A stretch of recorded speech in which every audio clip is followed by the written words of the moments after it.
नमस्कार, मैं हूं मनोज वर्मा और आप देख रहे हैं अटेंशन। और आज अटेंशन में बात होगी, बजट हुआ जारी, सियासत भारी। जी हाँ, केंद्रीय वित्त मंत्री निर्मला सीतारमण ने बजट पेश कर दिया है। लेकिन इस बजट के बाद अब मध्य प्रदेश की राजनीति पूरी तरह गर्मा गई है। बजट आते ही सवाल उठने लगे हैं कि आखिर इस बार प्रदेश के हिस्से में क्या आया और क्या छूट गया।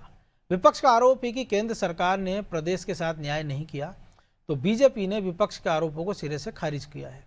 डिप्टी सीएम जगदीश देवड़ा का कहना है कि बजट संतुलित है, और ऐसे में सवाल यह है कि ये बजट प्रदेश की उम्मीदों पर कितना खरा उतरा और आने वाले दिनों में बजट प्रदेश के लिए कितना फायदेमंद साबित होगा। आज चर्चा इन्हीं सवालों के आसपास करेंगे, लेकिन पहले रिपोर्ट देखिए।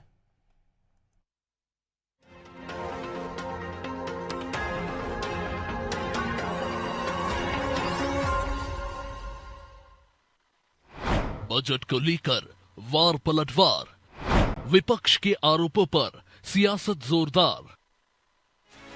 केंद्रीय वित्त मंत्री निर्मला सीतारमण ने वित्तीय वर्ष 2026-27 के लिए बजट पेश कर दिया है, लेकिन अब इस बजट पर प्रदेश में गजब की सियासत शुरू हो गई है। प्रदेश को इस बजट में क्या मिला क्या नहीं, इसको लेकर विपक्ष ने बीजेपी पर हमले शुरू कर दिए। नेता प्रतिपक्ष उमंग सिंगार का कहना है कि मध्य प्रदेश में सब जानते हैं केंद्रीय कर में कटौती की गई है। प्रदेश ने 29 सांसद दिए, लेकिन प्रदेश के साथ साथ सांसदों से भी भेदभाव किया गया। आदिवासी दलित परियोजनाओं में पैसा कम कर दिया गया।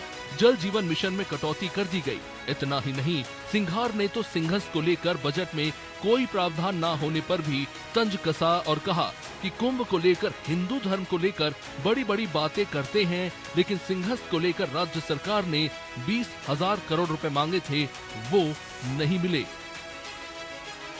जानते हैं कि किस प्रकार से बजट के अंदर जो केंद्रीय कर था उसके अंदर कटौती की गई।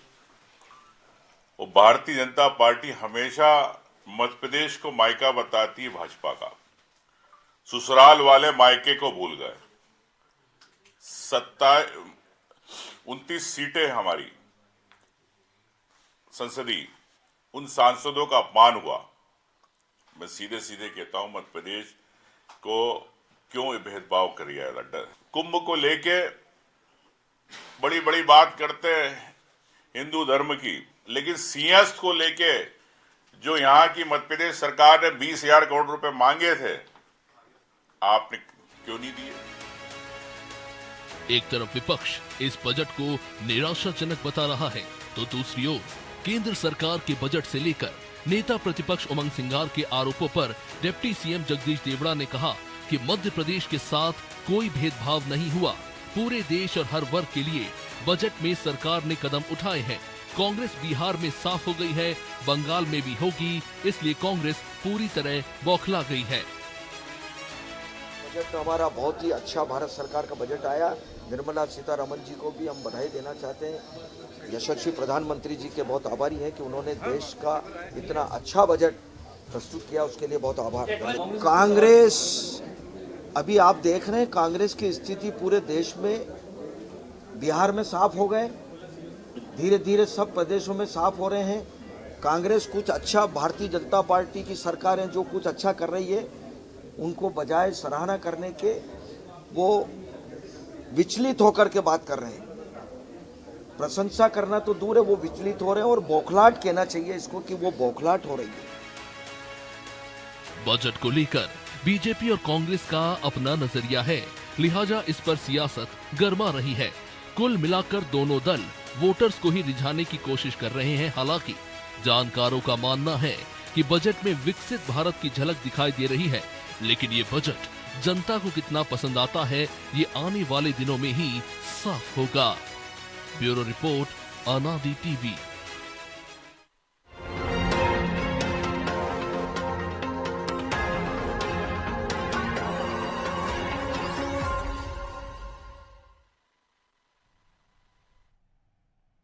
तो इसी मुद्दे पर चर्चा करने के लिए हमारे साथ जुड़ गए वरिष्ठ पत्रकार रमेश शर्मा और अर्थशास्त्री गणेश कावड़िया।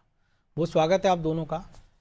तो कावड़िया जी, सबसे पहला आप ही के पास, कल बजट को लेकर कई तरह की चर्चाएं हुई, लेकिन ये बजट ऐसा था कि एक दिन में समझने आने वाला नहीं था, शायद मुझे ऐसा लगा, क्योंकि मेरी भी कई कल से अर्थशास्त्रियों से बात हुई थी।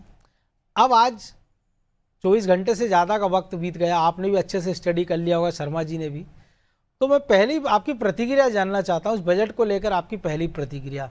और राज्य के नज़रिए से कई सारे सवाल हो सकते हैं क्योंकि सारी चीज़ें आजकल जीएसटी में हो गई हैं, तो बहुत ज़्यादा कुछ ऐसा बचा नहीं जो हमारे लिए पहले होता था कि बजट में क्या सस्ता होगा क्या महंगा होगा।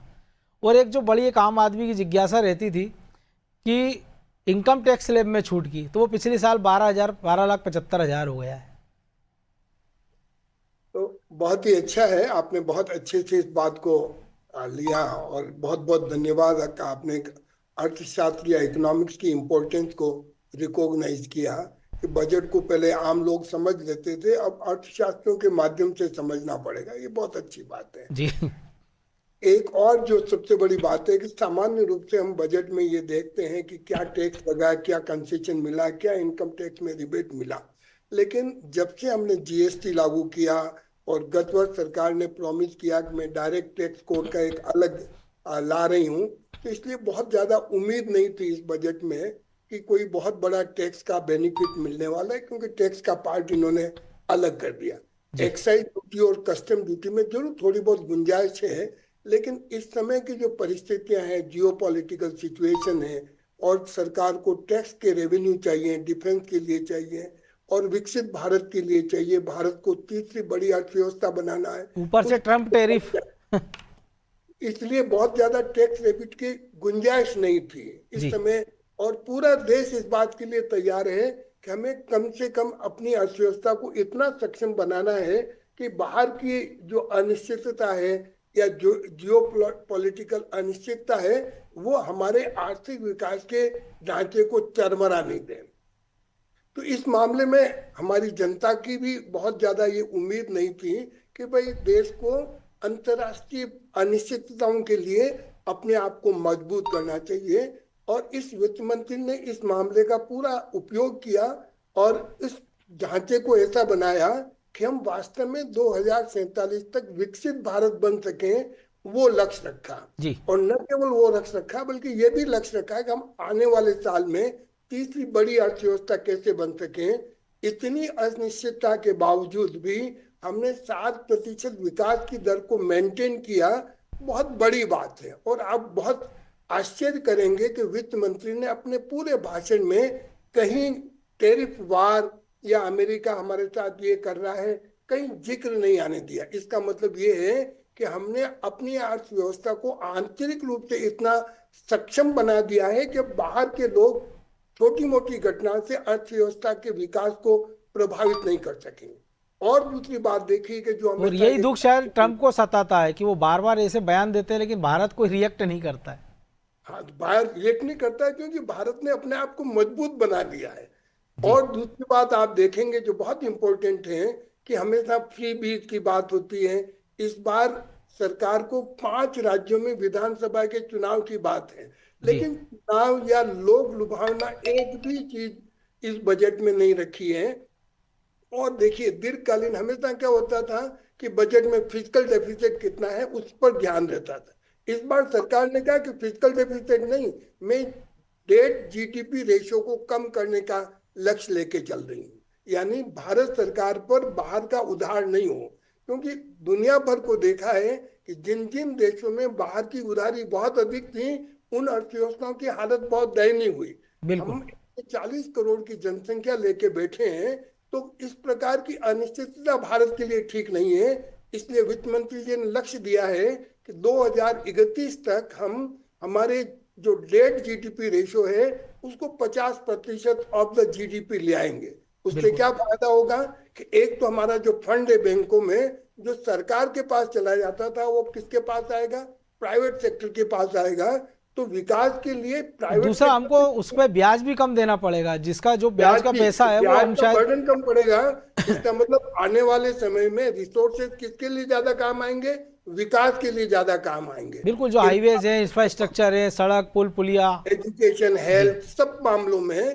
क्योंकि 2047 में विकसित भारत बनाना है तो केवल इनकम नहीं बढ़ाना, एजुकेशन भी बढ़ाना है, हेल्थ भी बढ़ाना है, सारे मोर्चों पे एक साथ करना होगा, बढ़ाना है, गरीबी को बाहर भी करना है। तो इसलिए आप इसको लॉन्ग टर्म से देखें, एक साल के नजरिए से बजट को देखोगे तो नहीं समझ में आएगा। जी। दीर्घकालीन परिप्रेक्ष्य में देखो। और सरकार ने बहुत बड़ी कोशिश की, टैक्स रेवेन्यू नहीं मतलब टैक्स रेट नहीं बढ़ाई, लेकिन कोशिश ये की कि हमारा टैक्स रेवेन्यू कलेक्शन बढ़ जाए, यानी टैक्स एडमिनिस्ट्रेशन सुधरे, टैक्स का आधार बढ़े, ज्यादा से ज्यादा लोग टैक्स पेमेंट की नेट में आए। तो इसलिए उन्होंने टेक्नोलॉजी और टेक्निक्स का उपयोग करके टैक्स बेस को बढ़ाने की कोशिश की है।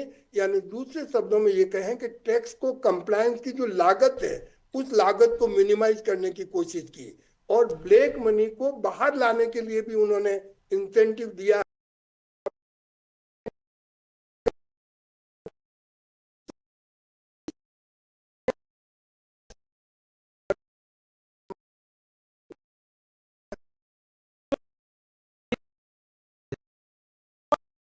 पॉलिटिकल आरोप आमतौर पर बजट के बाद हर राजनीतिक दल लगाता है। जब शिवराज सिंह जी थे, जब 2016 में हमने देखा था, तब भी कांग्रेस आरोप लगाती थी कि सिंगस के लिए पैसा नहीं मिल रहा है, लेकिन हमने देखा था एक भव्य और दिव्य सिंगस का आयोजन हुआ था। अब 2028 में सिंगस थे, 20,000 करोड़ की हमारी डिमांड थी, अब भी कांग्रेस का ये आरोप है। लेकिन सवाल ये है कि फिर कांग्रेस के भी तो नेता राज्यसभा में तो है ही ना, उनको भी डिमांड उठानी चाहिए कि भैया मध्य प्रदेश के हिस्से का पैसा दे। केवल वो क्या सर जो झुक रहा है, वो जो 29 लोकसभा सदस्य उन्हीं का झुकता है, ऐसी घटनाएं होती हैं तो, या बजट नहीं मिलता है। जो राज्यसभा के सदस्य, जो विधायक हैं, उनको भी तो कुछ सोचना होगा। और दूसरा कि अगर हम केवल एक नज़रिए से देखें सिंगस के, लेकिन अगर हम किसानों की बात हो रही तो मध्य प्रदेश में हम देख रहे हैं 70% आबादी किसानों की है। अगर हाईवे इंफ्रास्ट्रक्चर के लिए पैसा बढ़ रहा है तो मध्य प्रदेश को भी इसका हिस्सा मिलेगा। Tier 2 शहरों को पैसा मिलना है तो मध्य प्रदेश को भी मिलने का पड़ेगा। अगर सरकार, राज्य सरकार कह रही है कि हम तुअर और उड़द MSP पर खरीदेंगे, तो केंद्र सरकार के सहयोग के बिना संभव नहीं है। तो ये सारी स्कीम्स फेल है, लेकिन कांग्रेस इसकी बात नहीं करती। शर्मा जी देखिए, मोटे तौर पर मनोज जी, दो बातें। जी बजट के ऊपर प्रतिक्रियाएं जो होती हैं वो बिल्कुल हॉकी की टीम की तरह होती है। जिस प्रकार हाफ टाइम के बाद हॉकी में टीम का पाले बदल जाते हैं, तो जिस गोल की वो हिफाजत कर रहे होते हैं उसमें फिर वो बाल डालते हैं। ठीक उसी प्रकार जो भी सत्तारूढ़ दल सत्ता में होता है वो बजट की खूब तारीफ करता है और उसको ऐतिहासिक बताता है, और जो विपक्ष में होता है वो बजट को सबसे घटिया बनाता है। तो वो सेंटेंस सब लगभग ऐसे ही जी है। जी तो भाजपा और कांग्रेस की प्रतिक्रिया दोनों की बिल्कुल अलग है। जो समीक्षा अभी गणेश कपड़िया जी ने की है, ये निश्चित रूप से बिल्कुल सही समीक्षा है। इस बजट में अगर आप देखेंगे, लोक लुभावन चीजें जो हो सकती हैं, जो इंडिविजुअल्स लाभ वाली चीजें हो सकती हैं, वो चीजें इसमें नहीं है। इसमें सारी की सारी सैद्धांतिक चीजें हैं, वो भारत की अर्थव्यवस्था के आधार को मजबूत करने की चीजें हैं। जैसे 3-4 चीजों का मैं उदाहरण देता हूँ। वो जो संघर्ष वाली बात के मैं एक उत्तर देता हूं। जी इन दोनों अगर आप देखेंगे, कोरोना के बाद से केंद्रीय बजट का थोड़ा सा प्रारूप बदला है। अब वो इंडिविजुअल जो राज्यों की योजनाएं हैं उसके बजाय वो ग्लोबल बजट रखते हैं। इस बजट में उन्होंने 16 जो धार्मिक नगर हैं उनके विकास को शामिल किया है। अब बिल्कुल। स्वाभाविक रूप से 16 विकास में जब नाम आएंगे 16 में, तो बहुत संभव है तो उसमें उज्जैन के सिंहस्थ का उज्जैन भी उसमें उज्जैन है, 16 में ओंकारेश्वर होगा। निश्चित रूप से। तो वो जो आजकल अब फंड अलॉटमेंट करने का एक सिद्धांत बदला है, तो इसमें जो होगा इस तरीके से, जो उन्होंने खास तौर से अगर आप देखा होगा तो उन्होंने कहा 7 हम हाई स्पीड कॉरिडोर रेलवे के बनाएंगे। तो स्वाभाविक रूप से कहीं ना कहीं ये भारत को मजबूत करने का।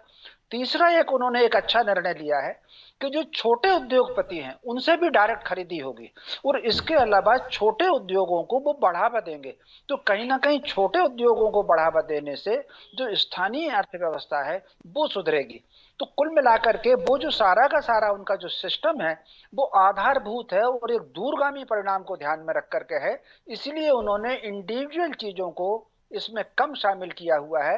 भारत राष्ट्र का विकास एक मजबूत विकास हो। एक और बात जो मैं कहना जी चाहता हूं, उन्होंने जो सेमीकंडक्टर्स को और एआई डेवलपमेंट को जोड़ा है, प्रशासन से भी वो जो, चूंकि जिस तरीके से और एआई एक को और जोड़ चीज है रहे उसमें, हैं, रेयर अर्थ कॉरिडोर जो बनाने की बात हुई गुणवत्ता है। आएगी। इसमें बस मनोज जी एक सेंटेंस और कहूंगा, जी एक जी सेंटेंस और कहूंगा। इससे सावधानी की हमको ये आवश्यकता है, कहीं ना कहीं हम एआई से या सेमीकंडक्टर से दूर तो नहीं हो सकते। ये अंतरराष्ट्रीय स्तर की बात आती है और इससे हमको सामना करना है। लेकिन हमको इस बात का जरूर ध्यान में रखना है कि हम विश्व की सर्वाधिक बड़ी जनसंख्या वाले देश हैं, हमारी युवाओं की संख्या बहुत है। एआई हमारे युवाओं को जो रोजगार के अवसरों को होगा उसमें हमको संतुलन बैठा के आगे करना है। एआई को लेना तो है, लेकिन एआई हमारी युवा प्रतिभा पर, युवा दक्षता पर, किस प्रकार संतुलन बना के चल सके, इसका हमको ध्यान रखना पड़ेगा। ये समाज को, पूरे समाज को सोचने की बात है। जी। जी गणेश जी, एक और चीज़ है, क्योंकि हमने देखा है कि जब से जीएसटी में स्लैब चेंज हुए हैं दिवाली के पहले उसके बाद से टैक्सेशन में कमी आई है मध्य प्रदेश में, और जो सेंट्रल से हमको जो टैक्स मिलना था उसमें कुछ हिस्सा कम हुआ है। तो निश्चित तौर पर भरपाई करने के लिए मध्य प्रदेश के बाद बहुत सारे शासन संसाधन हो सकते हैं। वो कौन से सेक्टर्स हो सकते हैं? क्योंकि हम देखते हैं कि पिछला साल सरकार ने उद्योग वर्ष के रूप में मनाया, और इस साल को हम मना रहे हैं एग्रीकल्चर के उसमें। कहीं ना कहीं आपको नहीं लगता हम जो एक दोराहे पर खड़े हैं कि हम कभी मध्य प्रदेश के लिहाज से हम सोचते हैं कि कभी हम सोचते हैं कि हमको इकोनॉमी के लिए कि हमको एग्रीकल्चर के क्षेत्र में डेवलपमेंट करना चाहिए, फिर हमको लगता है नहीं हमको इंडस्ट्री के क्षेत्र में करना चाहिए। हो ये रहा कि हम दोनों में नहीं कर पाते हैं, और हम 20 सेंटर में हैं। तो ड्राई पोर्ट, हमारे यहाँ पोर्ट तो है नहीं, तो ड्राई पोर्ट वो एक जगह चीज़ हो सकती है जो शायद फ़ायदा दे। या छोटे एमएसएमई में हम बात करें कि जो फूड प्रोसेसिंग यूनिट्स हैं, क्योंकि हमारे यहाँ लहसुन, प्याज, अदरक, टमाटर, ऐसी छोटी जो चीज़ें हैं जो बाद में या तो 200 रुपये किलो बिकती हैं या फिर 2 रुपये किलो भी भाव नहीं मिलता उनका। तो बहुत बहुत सही कहा आपने। तो देखिए, दो बातें हैं कि जब हमने जीएसटी रेट में बदलाव किया और उसके पहले डायरेक्ट टैक्स में 12 लाख तक की छूट दी, उसका नतीजा हुआ कि भारत सरकार को इस साल जितनी टैक्स की कलेक्शन मिलनी चाहिए थी उतनी नहीं मिली। दोनों ही फ्रंट पे थोड़ा नुकसान हुआ। यानी नॉमिनल रूप से हमारी जीडीपी 9% बढ़ी है, जबकि टैक्स रेवेन्यू हमारा 5 या 6% ही बढ़ पाया है। इसका मतलब ये है कि जब केंद्र की झोली में कम आया तो बटेगा भी कम, तो मध्य प्रदेश को भी थोड़ा कम मिला। अब आपने एक बहुत अच्छा प्रश्न उठाया कि मध्य प्रदेश क्या करे कि उसका टैक्स कलेक्शन या उसके पास ज्यादा रिसोर्सेज आ जाए। एग्रीकल्चर में मध्य प्रदेश बहुत अच्छा कर रहा है, लेकिन एग्रीकल्चर की अधिकांश एक्टिविटीज जीरो जीएसटी में है। यानी जो एग्रीकल्चरल ग्रोथ है वो टैक्स रेवेन्यू में कन्वर्ट नहीं होती है।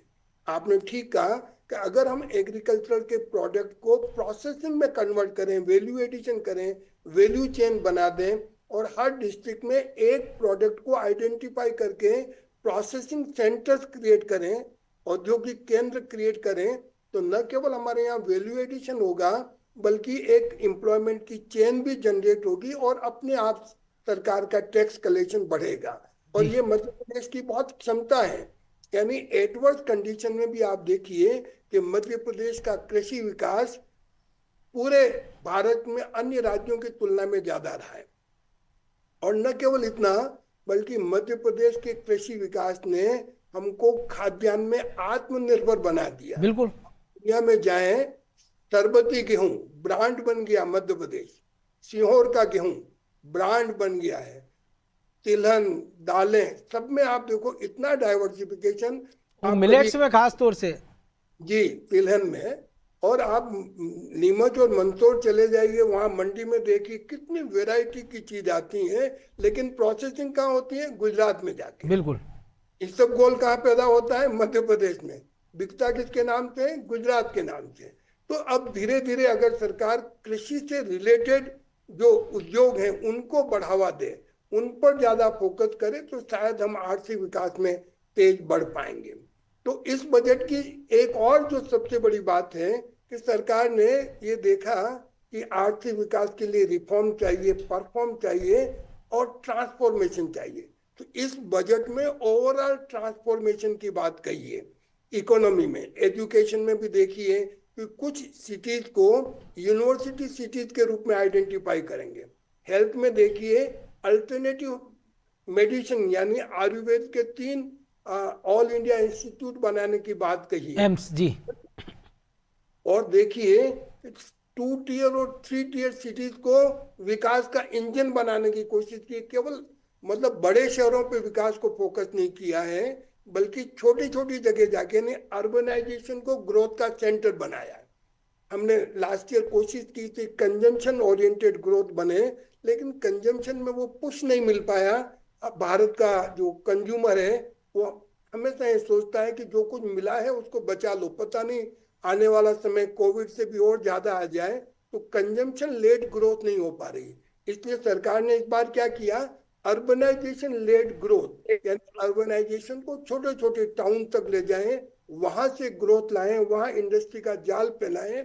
तो और ये जो रेयर अर्थ के लिए दुनिया पे कॉरिडोर जो बनाया 4 राज्यों का, जी। उसको एक बढ़ाने के लिए कॉरिडोर बनाया। तो बहुत, इवन एजुकेशन के लिए देखिए कि महिलाओं को हर डिस्ट्रिक्ट में एक गर्ल्स हॉस्टल की बात कही है। तो इतना ब्रॉड बेस आपको पहले भी नहीं मिलेगा, हर सेक्टर को टच करने की कोशिश की है। जी। बस ये है, लोग लुभावना नहीं रहा, जिसके कारण कल शेयर मार्केट बहुत गिर गया। लोगों को आज, लेकिन आज रिकवरी कर ली उसने, वापस बढ़ा उतार ली। जी। लेकिन शर्मा जी, जो बजट की बात करें हम, तो मध्य प्रदेश की हम बात करें तो धार्मिक सिटियों की जो बात हो रही है, Tier 2 शहर भी हमारे यहाँ है, ओंकारेश्वर है, महेश्वर है, तमाम सारे धार्मिक स्थल हमारे यहाँ। टूरिज्म की बात करें हम, कि हम बात कर रहे हैं कि अगर देश दुनिया के 11 करोड़ टूरिस्टों को 2031 तक लाना है, तो मध्य प्रदेश एक बड़ी जगह हो सकती है। चाहे वो खजुराहो हो, वाइल्ड लाइफ हमारे पास है, चीता हमारे पास है, टाइगर स्टेट हम है। फिर कहीं ना कहीं तो ऐसा लग रहा है ब्यूरोक्रेसी के लेवल पे कुछ कमी रहेगी। अगर वो पूरा कर लिया जाए तो मध्य प्रदेश ना अपना, बल्कि पूरी दुनिया में छा सकता है, बल्कि अपना सोर्स ऑफ इनकम भी अपने आप बढ़ा सकता है। उसको केंद्रीय करों के सहारे नहीं रहना पड़ेगा। शर्मा जी, जी। नेचुरल टूरिज्म में जितनी मध्य प्रदेश की क्षमता है किसी और राज्य के पास बिल्कुल जी शर्मा जी। पूरा नर्मदा का देख लें तो नेचुरल और मेडिकल टूरिज्म के लिए मध्य प्रदेश नंबर 1 बन सकता है। जी जी शर्मा जी। कुल मिलाकर के एक बात समझ लीजिए, बजट क्योंकि अभी फाइनल हुआ नहीं, बजट भाषण है, इसमें जो चीजें आती है वो सूत्र रूप में ही आती हैं, और जब इसका विवरण होगा, बजट पारित होगा, तो ये सारी की सारी चीजें आएंगी। अब जहां तक मध्य प्रदेश की बात है, अगर आप देखेंगे तो पिछले कुछ दिनों से मध्य प्रदेश ने विकास की गति पकड़ी, न केवल विकास की गति पकड़ी है बल्कि अपनी प्रतिष्ठा बनाने की भी गति पकड़ी है। ये जो सारे के सारे सिद्धांत हैं टूरिज्म की तरफ बढ़ने की तरफ, मध्य प्रदेश ने तीनों प्रकार के टूरिज्म को बढ़ावा, धार्मिक जो नगर हैं जैसे ओंकारेश्वर हो सकता है, उज्जैन हो सकता है, मैहर हो सकता है, तो ये इन सब का भी विकास उन्होंने किया है। वो फिर दूसरे जो पर्यटन स्थल हो सकते हैं, जिसमें अभयारण्य हो सकते हैं, जिसमें खजुराहो हो सकता है, उनका भी उन्होंने विकास किया है। फिर जो देशाटन हो सकते हैं, तो जिस तरीके से भोपाल का तालाब समझ लीजिए, या जो इंदौर का नर्मदा जी के किनारे जो डैम बना हुआ, वो जो इस तरह की चीजें हैं, तो मध्य प्रदेश पर्यटन को बढ़ावा देने की बराबर कोशिश कर रही। वो फिर एक जो सबसे बड़ी बात, गणेश जी की बात पर मैं आगे बढ़ाऊंगा, हमारे यहाँ जिस तरीके से PM मित्र पार्क बन रहा है धार जिले में, तो स्वाभाविक रूप से कपास और रुई को लेकर के जितने तरह के भी आयाम हो सकते हैं, उसको एक प्रकार से न केवल बोने से जो कपास से प्रोसेसिंग होगा, बल्कि उससे रेयान भी बनेगा, और सारा का सारा पूरा डेवलपमेंट, क्योंकि उसमें दिक्कत ही आ रही है ना शर्मा जी, हम देख रहे हैं कि मध्य प्रदेश में टैक्स ज्यादा, तो हमारी जो कपास इंडस्ट्री है वो महाराष्ट्र शिफ्ट हो रही है या गुजरात हो रही है, उसको वापस लाने के प्रयास भी करना पड़ेंगे। फिर ये निश्चित रूप से कहीं ना कहीं एक समय था जब हमारे यहाँ कपड़ा मिल इंदौर में भी बहुत थे, भोपाल में भी कपड़ा मिल था, और जबलपुर में भी कपड़ा मिल था, लेकिन धीरे धीरे किसी कारण से ये पीछे चला गया। ये जो PM मित्र पार्क योजना आई है, इसमें मान करके चलिए हमारे यहाँ कपड़ा विकास और कपास का विकास ये बहुत ज्यादा बढ़ने वाला है।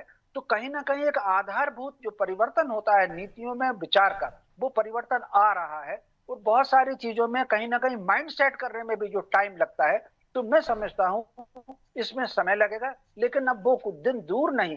यदि भारत विश्व की बड़ी अर्थव्यवस्था बन रहा है, तो मध्य प्रदेश भी आर्थिक आधार पर एक अग्रणी राज्य बनेगा। मध्य प्रदेश उस आधार पर चुना है। आप कल्पना कर सकते हैं, एक और मिनट आपसे लेना चाहूंगा। जी जी। मुझे जो लग रहा है कि पहला वर्ष उन्होंने कहा कि हम इंडस्ट्री वर्ष होगा, और दूसरा वर्ष उन्होंने कहा कृषि वर्ष होगा। ये भी एक सोच समझ के एक योजना तरीके से है। अगर कृषि वर्ष पहले करते, कृषि उत्पादन बढ़ता, तो कृषि के उत्पादन की खपत कहाँ होती, उसकी इंडस्ट्री कहाँ होती। तो वो जो इंडस्ट्रियां हमारे यहाँ लग रही हैं पूरे, वो फिर इंडस्ट्री में उन्होंने नवाचार भी किया, उन्होंने रीजनल भी किए, जिला स्तर पर भी की। तो कहीं ना कहीं जो लोकल कृषि का उत्पादन है जब बढ़ेगा इस वर्ष में, तो स्वाभाविक रूप से उसकी खपत के लिए इंडस्ट्री तैयार मिलेगी। तो मैं समझता हूँ ये बहुत दूरदर्शी योजना है, और मध्य प्रदेश देश का अग्रणी राज्य बनेगा, ऐसी मुझे पूरी उम्मीद है। बिल्कुल, और आप हम सबका उसमें योगदान भी रहेगा, ये इसकी हम पूरी संभावना आशंका है, तो आशा है, माफ कीजिए। बहरहाल वक्त इतना ही था। बहुत धन्यवाद आपका गणेश जी, आपका भी, रमेश जी आपका भी। तो बजट हुआ जारी, सियासत भारी, और ये कोई नई बात नहीं है। अभी राज्य का बजट आएगा तब भी हो सकता है कि इसी के मिलते जुलते आरोप प्रत्यारोप हमको देखने को मिले कि मध्य प्रदेश के बजट में सब प्रदेश के लिए कुछ नहीं है, ये नहीं है। लेकिन इससे इतर है कि कभी कभी यार हमको जो है कि अगर आपको भविष्य के हिसाब से बजट तैयार करना हो तो फिर आप शॉर्ट टर्म के हिसाब से उसको नहीं सोचते, आपको लॉन्ग टर्म विजन रखना होगा। और जब लॉन्ग टर्म विजन रखोगे तो हो सकता है कि बजट 1-2 साल आपको इसी प्रकार का दिखाई दे, लेकिन जब तीसरे चौथे 5वें साल तक आप जाएंगे तो जब फिर जो आपने उम्मीद की जाए थी तो शायद वो पूरी होती नजर आए। अटेंशन में आज इतना ही, मुझे दीजिए इजाज़त और आप देखते रहिए अनादि टीवी। नमस्कार।